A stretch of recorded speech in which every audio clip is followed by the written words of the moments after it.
గురూజీ 72 గంటల్లోనే ఫోన్లోనే అద్భుతమైన జ్యోతిష్య పరిష్కారం చూపిస్తారు. నమ్మండి, నమ్మకపోండి, ఇది నిజం. శ్మశాన కాళి రుద్ర చౌడీదేవి ఆరాధకులు నంబర్ 1 వశీకరణ స్పెషలిస్ట్. గురూజీ మనిషి పుట్టుక నుండి చనిపోయే వరకు వచ్చే అన్ని క్లిష్టమైన సమస్యలకు పరిష్కారం ఇక్కడ లభిస్తుంది. విద్య, ఉద్యోగం, వ్యవహారం, స్త్రీ ప్రేమ, పెళ్లి, సంతానం, స్త్రీ పురుష వశీకరణం, భూవశం, భార్యాభర్తల కలహాలు, కోర్టు సమస్యలు, విడాకుల సమస్యలు, చేతబడి, అప్పుల బాధ, ఇంకా మీకు ఎలాంటి సమస్యలు ఉన్నా 72 గంటల్లోనే శాశ్వత పరిష్కారం చేయబడును. శ్రీ గురుభ్యో నమః. హరి ఓం.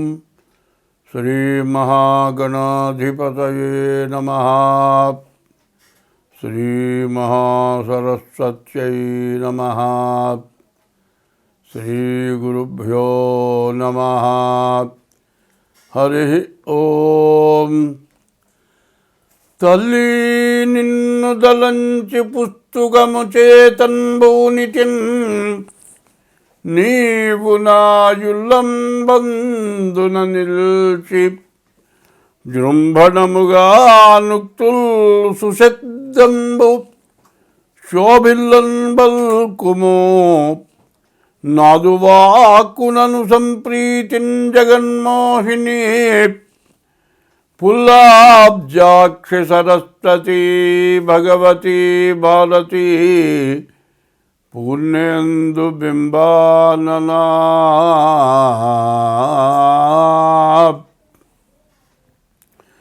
అరజన్ శంతను పుత్రుపై విదురుపై అక్రూరుపై గుబ్జపై నరుపై ద్రౌపదిపై కుచేలునిపయన్నందవ్రజశ్రేణిపై పరగంగల్గు భవత్కృపారసమునాపై కొంతరా నిమ్ము నీ చరణాబ్జంబుని నమ్మినాడ జగదీశా.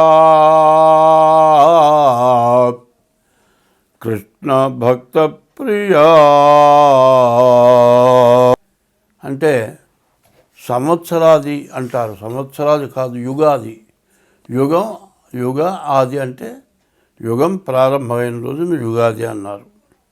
ఈ యుగాది చాలా విశేషమైంది. ఈ సంవత్సరం, ఈ యుగాది పేరు ఏమిటంటే పరాభవనామ సంవత్సరం. 19/3/2026 ఇది పరాభవ నామ సంవత్సరం. ఈ పరాభవ నామ సంవత్సరానికి అర్థం ఏంటంటే పరుల చేత భంగపడటం పరాభవం, ఇతరుల చేత వంచింపబడటం జరుగుతుందని. అయితే ఇటువంటిది మనకు జరగకుండా ఉండాలి. ఎవరికైనా ఒకళ్ళ చేత మాట పడటం అంటే చాలా కష్టం. అటువంటి పరిస్థితి రాకుండా మనం అందరం కూడా తలకాయ ఎత్తుకొని తిరగాలి. ఏ బాధ లేకుండా సంతోషంగా ఉండాలి. అట్లా ఉండాలి అంటే ఈ యుగాది సంవత్సరాది రోజున మనం పంచాంగ శ్రవణం అంటారు. పంచాంగం అంటే తిథి, వారం, నక్షత్రం, యోగం, కరణం, ఈ 5 కలిసి పంచాంగం. ఈ పంచాంగ శ్రవణం చేయాలి. ఈ పంచాంగ శ్రవణం ఎందుకు చేయాలి అనేది చెప్పుకుందాం. శ్రీకళ్యాణ గుణావహం రిపుహరం దుస్వప్న దోషాపహం గంగా స్నాన విశేష పుణ్యఫలదము గోదానతుల్యం నృణాం ఆయుర్వృద్ధిదముత్తమం శుభకరం సంతాన సంపత్ప్రదం నానాశాస్త్ర సుసాధనం సముచితం పంచాంగమాకర్ణ్యతాం. ఈ పంచాంగం ఎందుకు వినాలి? వింటే మనకు వచ్చేది ఏమిటి? శ్రీకళ్యాణ గుణావహం. మన ఇంట్లో ఎప్పుడు శుభం జరగాలి, అశుభం జరగకూడదు, మంచి జరగాలి. మనకు శత్రువు అనేవాళ్ళు ఉండకూడదు. మనకు శత్రుత్వమే ఉండకూడదు, మన మీద ఎవరికి శత్రుత్వం ఉండకూడదు, చెడు కళలు రాకూడదు. చెడు కళలు వస్తే మన ఇంట్లో ఎవరో చచ్చిపోయినట్టు కళ వచ్చిందనుకోండి, కళ్ళని ఏడుస్తారు, తీరా లేస్తారు, కళ్ళు తెరిచి చూస్తారు. చూసినా కూడా ఆ మనిషి చచ్చిపోయినాడు, ఎక్కడున్నాడు, ఏమైపోయింది, కటికని చూస్తారు. ఆ మనిషి కనపడేంత వరకు కడుపులో ఆవేదన. ఇది దుస్వప్నం. ఇటువంటి చెడు స్వప్నాలు రాకూడదు. మరి గంగా స్నాన విశేష పుణ్య ఫలదం. గంగా స్నానం చేయాలి. గంగా స్నానం చేస్తే విశేషమైన పుణ్యం వస్తుంది. ఈ గంగ ఎటువంటిది? హరిపాదోద్భవీం గంగాం అన్నారు. విష్ణుమూర్తి యొక్క పాదాల యందు నుంచి ఉద్భవించి భూలోకంలోకి గంగ వచ్చింది. ఈ గంగ అసలు ఎక్కడ ఉంది? హిమాలయాల మీద పరమేశ్వరుడు ఉన్నాడు. పరమేశ్వరుడు శిరస్సున గంగ పెట్టుకున్నాడు. ఆ గంగ ఒక్క బొట్టు విష్ణుమూర్తి యొక్క పాదాల యందున పడ్డది. ఆ గంగ ప్రపంచం మొత్తం వచ్చేసింది. మరి హరిపాదోద్భవీం గంగాం అన్నారు. హరిపాదాల నుంచి ఉద్భవించిన గంగ సమస్త పాపాలని పోగొడుతుంది. ఈ గంగ అటువంటి గంగా స్నానం చేసిన విశేషమైన పుణ్యం రావాలి మనకు. గోదాన పుణ్యం తొల్యం రుణాం. దూడతో కూడిన గోవుని దానం ఇచ్చినటువంటి సత్ఫలితం రావాలి. ఆయుర్వృద్ధిదముత్తమం. మనిషికి 120 సంవత్సరాలు మానవుడికి ఆయుష్ ఇచ్చాడు. మరి ఇప్పుడు ఒక ఆయన ఉత్తర దేశంలో 145 సంవత్సరాలు ఇప్పుడే బతుకున్నాడు. ఇంకా అటువంటి ఆయుష్ కలగాలి.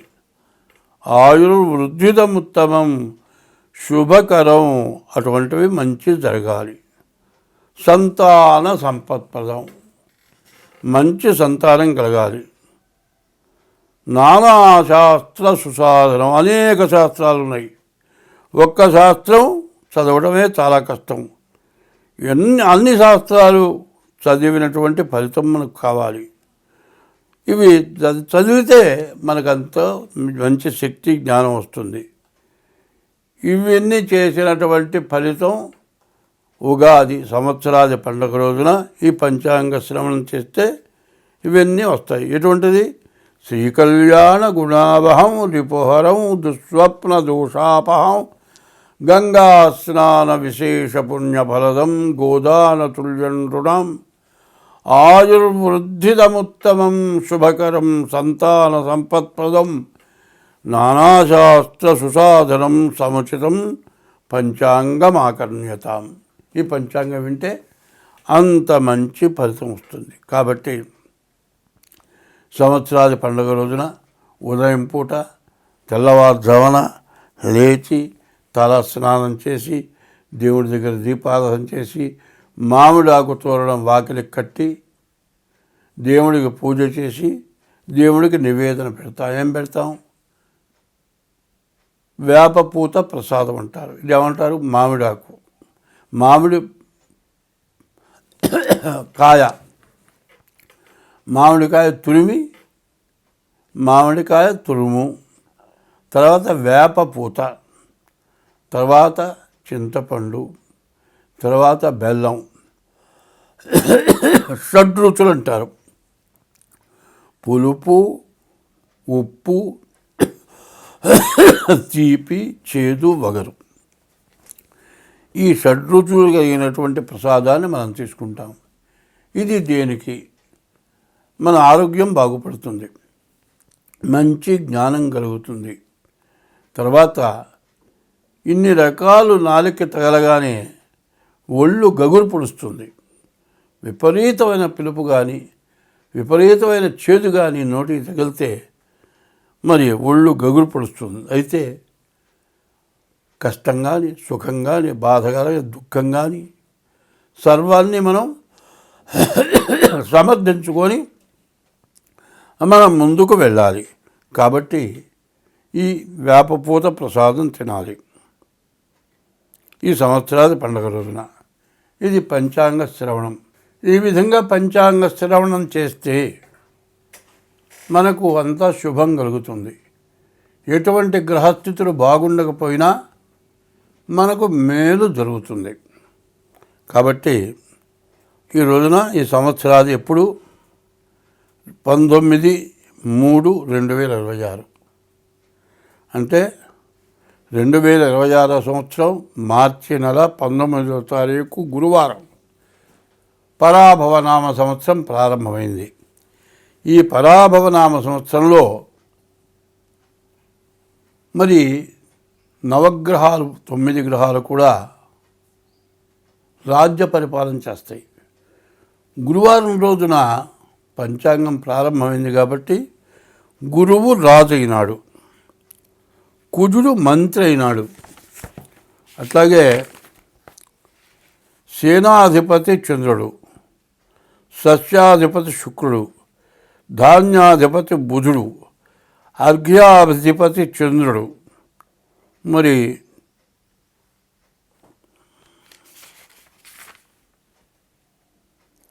అర్ఘ్యాధిపతి చంద్రుడు, మేఘాధిపతి చంద్రుడు, రసాధిపతి సూర్యుడు, నీరసాధిపతి శుక్రుడు, ఇట్లా 9 గ్రహాలకి 9 యొక్క స్థానాలు వచ్చినాయి. మరి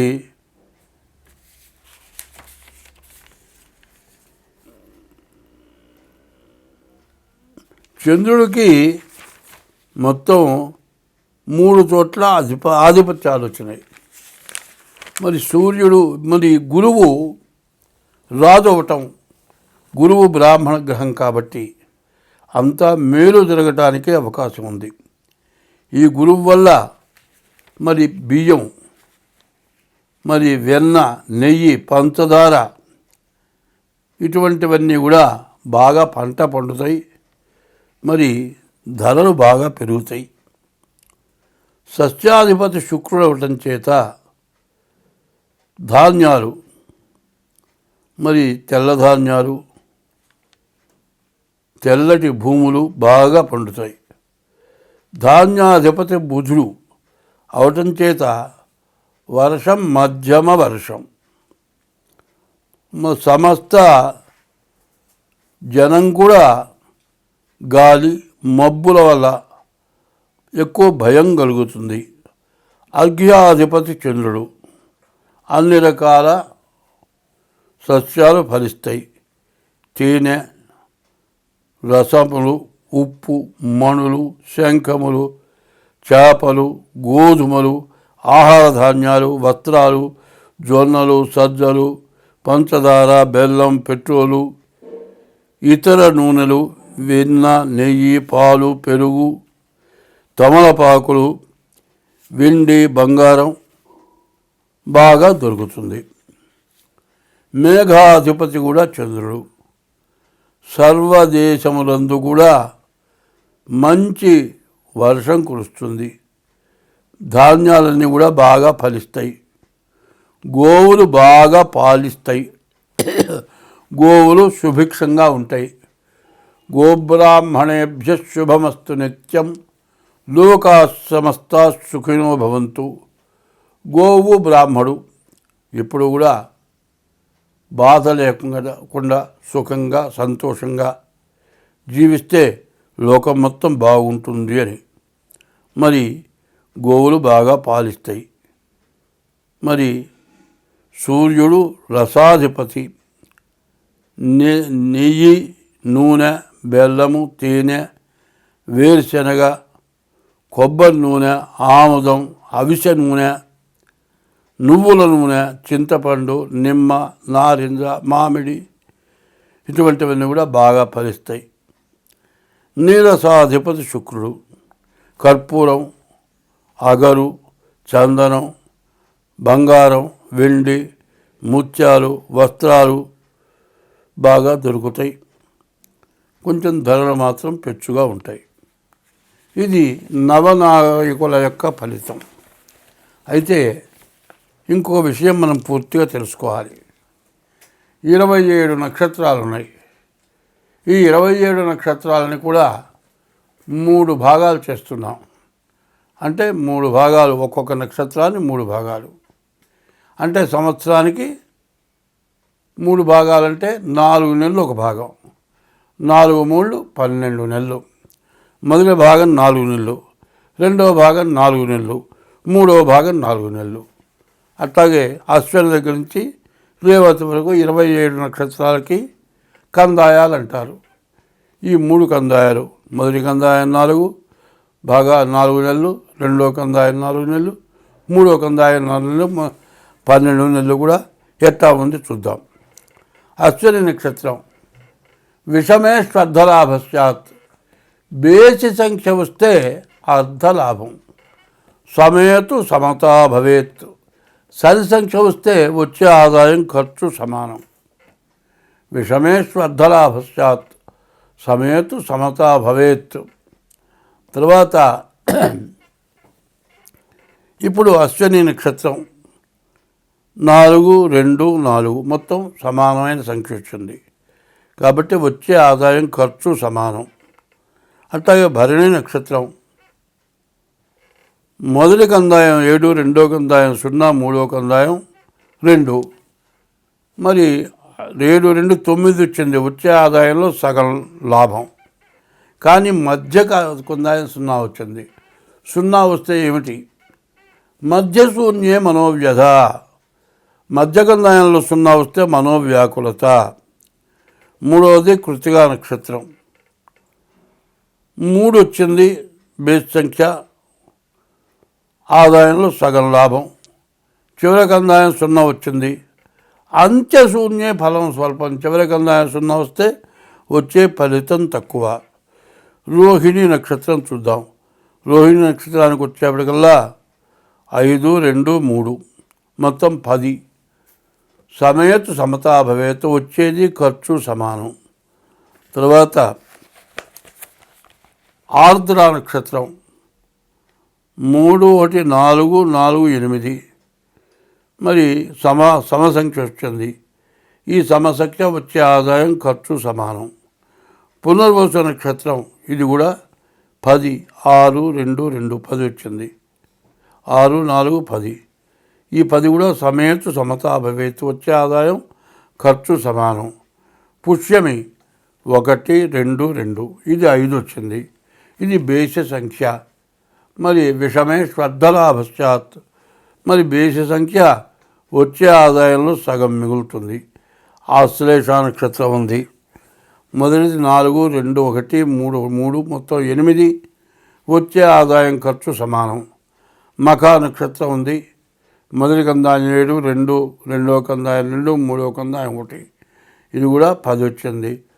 సమేతు సమతా భవేత్. వచ్చే ఆదాయం ఖర్చు సమానం. పుబ్బా నక్షత్రం ఉంది. మొదటి కందాయం 2, రెండో కందాయం 0, మూడో కందాయం 4. మొత్తం 6 సమసంఖ్య వచ్చింది కాబట్టి వచ్చే ఆదాయం ఖర్చు సమానం. మధ్య శూన్యే మనోవ్యధ. మధ్య కందాయం 0 వచ్చింది కాబట్టి మనోవ్యాకులత ఎక్కువగా ఉంటుంది. తర్వాత ఉత్తరా నక్షత్రం 5 1 2, 5 3 8. వచ్చే ఆదాయం ఖర్చు సమానం. హస్త నక్షత్రం వచ్చేప్పటికల్లా మరి మొదటి కందాయం 0, మూడో కందాయం 0, మధ్యలో 2. వచ్చే ఆదాయం ఖర్చు సమానం. మరి మొదటి కందాయం ఆదిశూన్యే మానవ వ్యాధి. మరి ఆ మొదటి కందాయం 0 మనోవ్యాధి. అంత్యశూన్యే ఫలం స్వల్పం. మరి చివరి కందాయం 0, మరి వచ్చే ఫలితం స్వల్పం. మొదటి కందాయం 0 ఉంటే వ్యాధి. చిత్తా నక్షత్రం వచ్చింది.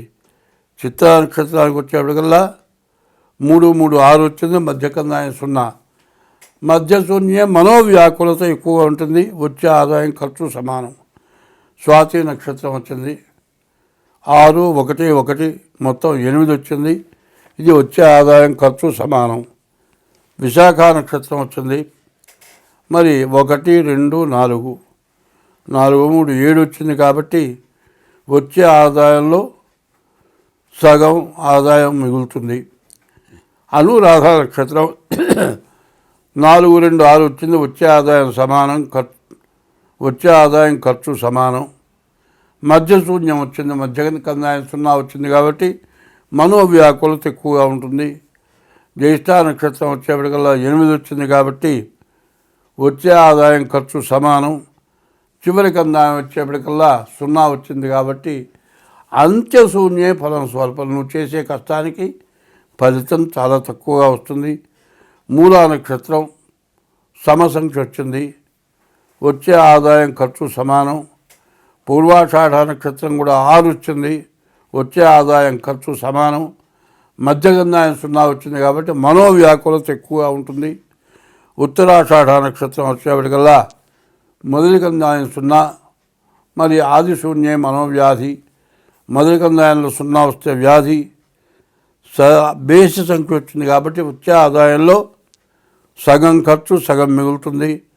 శ్రవణ నక్షత్రం వచ్చేప్పటికల్లా బేసి సంఖ్య వచ్చింది కాబట్టి వచ్చే ఆదాయంలో సగం మిగులుతుంది. ధనిష్ట నక్షత్రం సమసంఖ్య 6 వచ్చింది కాబట్టి వచ్చే ఆదాయం ఖర్చు సమానం.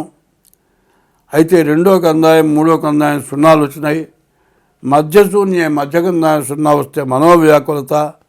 అంత్యశూన్యే ఫలం స్వల్పం. చివరి కందాయం 0 రావటం, వచ్చే ఫలితం చాలా తక్కువ. శతభిష నక్షత్రం వచ్చింది, 1, 1, 3 మొత్తం 5 వచ్చింది కాబట్టి బేస సంఖ్య వచ్చే ఆదాయంలో సగం మిగులుతుంది. మరి పూర్వాభాద్ర నక్షత్రం 4, 2, 1 మొత్తం 7 వచ్చింది కాబట్టి ఈ పూర్వాభాద్ర నక్షత్రం కూడా వచ్చే ఆదాయంలో సగం మిగులుతుంది. ఉత్తరాభాద్ర నక్షత్రం కూడా 7, 4, 11 మరి బేస్ సంఖ్య వచ్చింది కాబట్టి వచ్చే ఆదాయంలో సగం మిగులుతుంది. మధ్యగంధాయం 0 ఉన్నది కాబట్టి మధ్యశూన్యే మనోవ్యాకులత ఉంటుంది. రేవతి నక్షత్రం 2, 1, 2 5 వచ్చింది కాబట్టి వచ్చే ఆదాయంలో సగం మిగులుతుంది. ఇది ఆదాయ వ్యయాలు.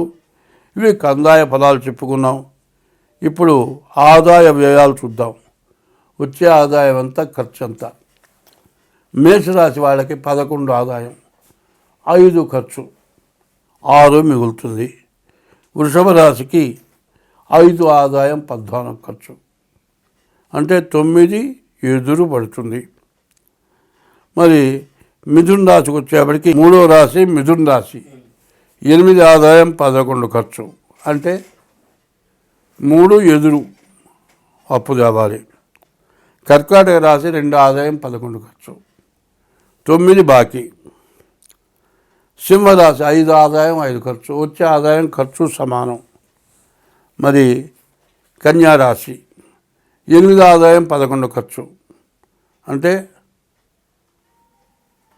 3 అప్పు. 7 తులారాశి 5 ఆదాయం, 14 ఖర్చు, 9 బాకీ. మరి వృశ్చిక రాశి 8 వృశ్చిక రాశి 11 ఆదాయం, 5 ఖర్చు, అంటే 6 మిగులుతుంది. ధనస్సు రాశి 14 ఆదాయం, 11 ఖర్చు, 3 మిగులుతుంది.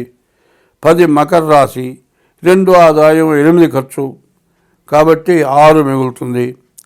11 కుంభరాశి 2 ఆదాయం, 8 ఖర్చు, అంటే 6 అప్పు చేయాలి. మరి 12 మీనరాశి 14 ఆదాయం, 11 ఖర్చు, 3 బాకీ తేలుతుంది. ఇది ఆదాయ వ్యయాలు. చివరిది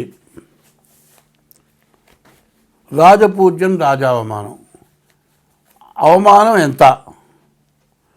మంచి అనిపించుకోవడం ఎంత? చెడు అనిపించుకోవడం ఎంత? మంచివాడుగా పూజింపబడటం ఎంత?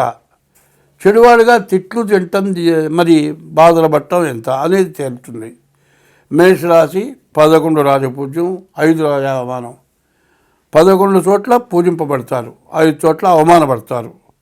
2 వృషభ రాశి 5 రాజపూజ్యం, 5 చోట్ల పూజింపబడతారు, 14 చోట్ల అవమానింపబడతారు. మిథున రాశి 8 చోట్ల పూజింపబడతారు, 11 చోట్ల మరి అవమానపడతారు. కర్కాటక రాశి 2 చోట్ల పూజింపబడతారు, 11 చోట్ల అవమానింపబడతారు. 5 సింహరాశి 5 చోట్ల పూజింపబడతారు, 5 చోట్ల అవమానపడతారు. 6 కన్యారాశి 8 చోట్ల పూజింపబడతారు, 11 చోట్ల అవమానపడతారు. 7వ రాశి తులారాశి. తులారాశికి 5 చోట్ల పూజింపబడతారు, 14 చోట్ల అవమానపడతారు. 8 వృశ్చిక రాశి. 11 చోట్ల పూజింపబడతారు, 5 చోట్ల అవమానింపబడతారు. 9 ధనుస్సు రాశి. 14 చోట్ల పూజింపబడతారు, 11 చోట్ల అవమానింపబడతారు. 10 మకర రాశి. 2 చోట్ల పూజింపబడతారు, 8 చోట్ల అవమానింపబడతారు. 11 కుంభరాశి. 2 చోట్ల పూజింపబడతారు, 8 చోట్ల అవమానింపబడతారు. మీన రాశి. 14 చోట్ల పూజింపబడతారు, 11 చోట్ల అవమానింపబడతారు. 2026వ సంవత్సరం మరి పరాభవనామ సంవత్సరం, మరి 11వ రాశి. ఈ సంవత్సరం కుంభరాశి ఎట్లా ఉందో చూద్దాం. ఈ కుంభరాశికి ద్వితీయ శని. ఈ రెండింట ఉన్నటువంటి శని సంవత్సరం దాకా ఉంటాడు. శని వల్ల విపరీతమైన ఖర్చులు, బాకీలు ఉంటే కట్టాల్సి వస్తుంది, మీకు ఇవ్వాల్సినవి రావు. దీనివల్ల దండగా మారి ఖర్చులు, కుజుల వల్ల కూడా విపరీతమైన ఖర్చులు, విపరీతమైన బాధలు ఎక్కువగా ఉంటాయి. శని కుజుల వల్ల బాధలు ఎక్కువగా ఉంటాయి. ఈ రాశి వాళ్ళకి శుక్రుడు గురువు తప్పితే ఏ గ్రహాలు బాగాలేదు. వివాహం కావటానికి వివాహం అవుతుంది. వివాహం అయిన తర్వాత సంవత్సరం తిరగకుండా సంతానం కలుగుతారు. ఈ గర్భవతి అయిపోయి సంవత్సరం లోపల సంతానం కలిగే లోపల మీరు భరాయించలేని విపరీతమైన ఖర్చులు, ఎటు తప్పించుకోలేక విపరీతమైన బాకీలు చేయడం జరుగుతుంది. ఈ రాశి వాళ్ళు చదువుకుండే పిల్లలకి చదువు సాగుతుంది, మంచి ఉద్యోగం వస్తుంది. ఇంకా విదేశాలకు వెళ్ళాలనుకునే వాళ్ళకి విదేశాలకి వెళ్ళటానికి కూడా మంచి అవకాశం ఉంది. కానీ ఈ రాశి వాళ్ళు ద్వితీయంలో ఉన్న శని వల్ల, మరి కుంభంలో ఉన్నటువంటి కుజుడి వల్ల కష్టాలు బాగా ఎక్కువగా ఉంటాయి, నష్టాలు ఎక్కువగా ఉంటాయి, బాధలు ఎక్కువగా ఉంటాయి. కాబట్టి డేట్ ఆఫ్ బర్త్ ద్వారా జాతకం చూపించుకోవడం చాలా అవసరం. తగిన శాంతి చేసుకోకపోతే మాత్రం విపరీతమైన నష్టపడతారు. స్వస్తి.